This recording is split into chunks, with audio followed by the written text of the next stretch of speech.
All right, guys, here is 2 weeks of my life of pretty much working on it every day for a couple hours in the evening. And man, I gave it my best shot and this is what I came up with. So I don't think it came out too bad. I think it's going to work really good. I really tried to focus on keeping all the runners the same length. So that's why they look a little crazy. Kind of looks a little alienish, but it really puts the turbo in the right spot. So what I did was, you can see my welds. I started getting better and better as I went, but it's definitely not like one of my problems with TIG welding is keeping it straight. Like the actual welding part of it, where you create a puddle and you're dabbing it and you're moving, I've got that pretty down pretty well, okay? It's mostly the deviation off my line is the problem. So, and we have plenty of clearance here next to the shock tower. And yeah, it puts the turbo in a good spot. And I'm able to rotate this too. So if I loosen this up a little bit, I kind of like that I can clock this, okay, however I want. So it ends up that it's going to be clocked a little bit that way, clocked over this way a little bit to give me room for the down pipe, or in this case it would be the up pipe, but it's going to come back through here in this area. So when I had it clocked straight, it kind of ran into this tube here. So, but yeah, I mean, it was definitely a learning experience and I'm glad I did it. You know, like I said, it took me 2 weeks to do this. And I actually, this is what I bolted it to, this big piece of galvanized square tubing. It dissipated heat really quickly because it's hollow, okay? And it's pretty flat. It's actually a piece of the tubing from the building. So yeah, that dissipated the heat really quickly and I kept it from warping. When I bolted it to the block or to the head, you know, it wasn't crooked or anything. It bolted right nice and flat, as you can see.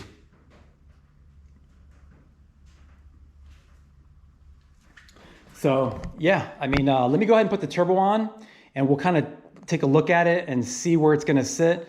The only other thing I may need to do is I have this T4 adapter here. I may stack this, okay?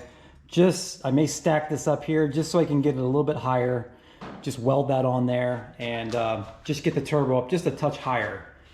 Like I said, it's mostly to give me clearance here on the up pipe, down pipe, whatever you want to call it. Most likely the down pipe's going to come through here and up and out the hood right here. I did get another piece here for the wastegate. So this is going to go right in this area here. Not exactly sure how, but probably not going to come off that far. But man, that's going to give really good wastegate priority right through there, straight out. And then I can, you know, once that's there, we can mount the wastegate in an area like this here. And then as you can see, the dump tube can come up and follow the downpipe, and then they can exit the hood together. So that's the plan, and yeah, I think it'll be, I think it'll work, and it's going to give me so much room over here to deal with stuff. Where it was before, the turbo, right in this area, everything was just so cramped. So I do like that it's moved forward here, and yeah, it's going to put it in a good spot. So let me get the turbo on there, and let's kind of take a look and see how that's going to fit. Alrighty, so yeah, you can tell. I mean, look how much further it sits in front of the motor. So, and then here's what I was talking about with the clearance with the downpipe. So this turbo here is eventually going to get changed. So I don't know the exact dimensions of, you know, whatever turbo I go with. It's obviously going to be a T4 flange turbo, but you know, the dimensions here could be a little bit different. I think Borg-Warner turbos in general are bigger than like Precision or Garrett. Okay, so they just make their turbos like really thick and meaty through here. So if anything, I would say that if I went with like a precision 7675, or I'm looking at the Garrett G42 1250 or the 1400. Yeah, it might be a little bit smaller. I know the Garrett's a little more compact. So, but this is just kind of giving me an idea, and we'll probably run this car a little bit with this turbo for right now. You know, this turbo is capable of around 800 horsepower. So, I mean, we can tune it and play with it a little bit, go to the track, try it out. But like I said, eventually there will be a different turbo on here. But anyway, the downpipe, as you can see, it hits that tube. Okay. Now I can get around that because this is just a normal long, like that's not even a tight radius. That's a long radius. So I could definitely do something with pie cuts, come up here and around, which would look pretty cool.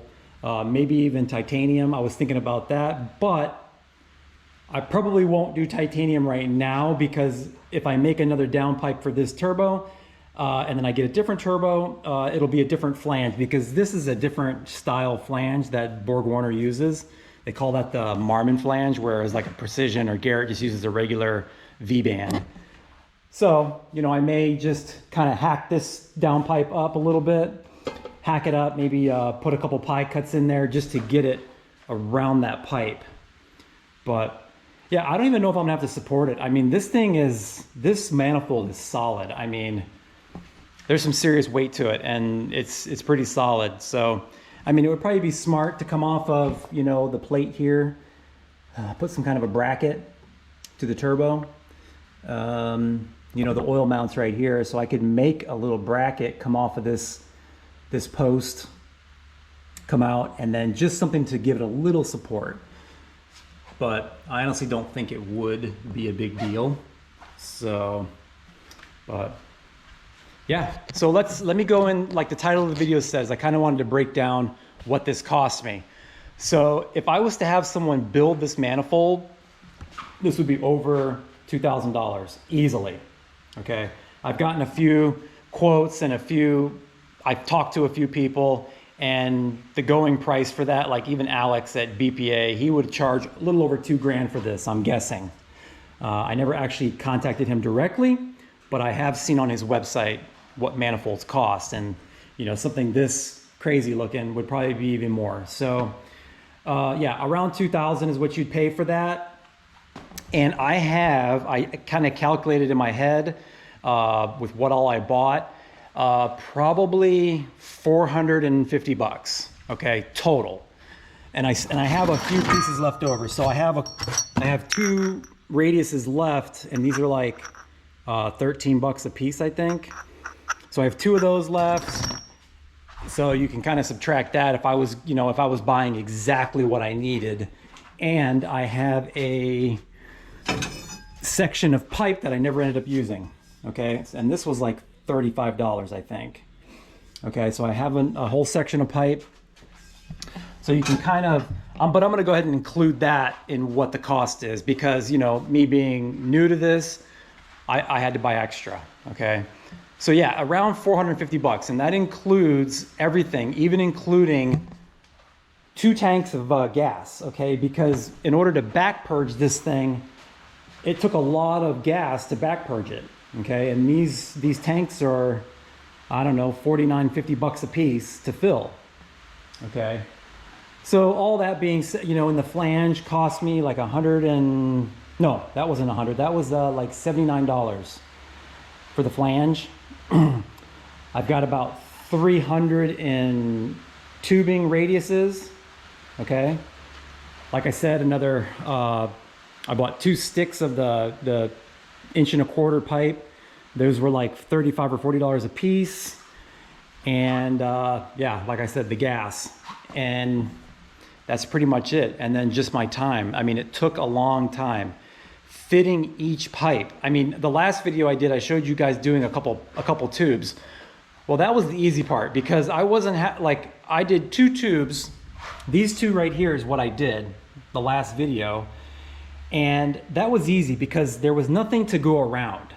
Okay, there was just from here straight into the collector. So all the other tubes were around those tubes and then making U-turns back into the collector. As you can see here, like this one here down below wraps pretty crazy around because I had to do that in order to keep it more of an equal length. Okay, you got one that wraps all the way around down below and up. So definitely time consuming. I mean, this is why they charge what they charge, okay? And I'm so glad I did this because it gives me an understanding of why these manifolds are $2,000. And then also tells me why the manifolds you buy on eBay aren't worth what you're paying, because they're not designed well. They don't get the exhaust gases out. The runners are short. The manifolds are really like thin metal and they crack. When you buy them, most of the flanges are warped. So, I mean, yeah, will it work with a $500 manifold? Yeah, it will off eBay, but this is going to be way better in the end. So all the other things I got done was I got the throttle cable done, made some plates. I made this plate here to cover the idle air control. Made another plate. Where did I make a plate? Oh yeah, over here. I had to make this plate for the water. There's a water outlet there I had to make a plate for. And another water outlet here I had to make a plate for. Okay. So we got the fuel rail on. I primed the fuel system. We got good fuel pressure, no leaks. The radiator is all plumbed and has water in it, distilled water, and there's no leaks on that, so that's all good. As a matter of fact, yesterday I cranked the engine over, and just on the starter, just cranking it over with the starter, it made 80 pounds of oil pressure, which makes me very happy to know, because with a brand new build, you don't know, like I have pretty loose bearing tolerances in this motor. I'm not sure if you remember the video I did maybe 4 or 5 videos ago. We used X bearings in this. So they're a little bit oversized.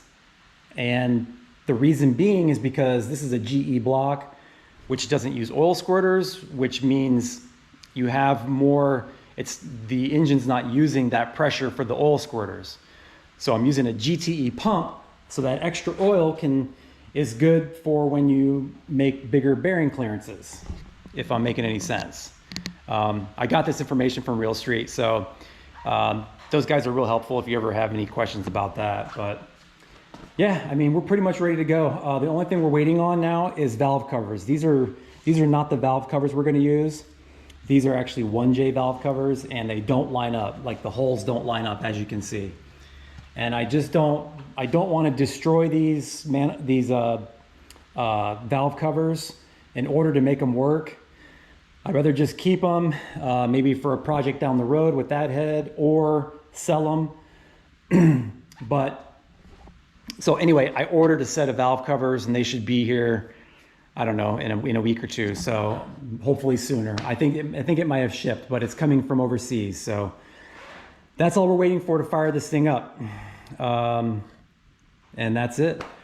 We have to make a radiator shroud, make a shroud for the fan. I got this 12-inch SPAL fan here. Okay. This fan, I hooked it onto a battery, and this thing is like a hurricane. I cannot believe how much this little fan blows. It's like 1400 CFM, so we have to make a little shroud for it. It fits perfect right on the radiator, but I do want to come off these little posts here, there, and kind of make a little shroud. But anyway, so that's going to be the end of this video. I just wanted to show you guys, or give you the information on what the parts actually cost and what it looks like when an amateur welder makes his own manifold.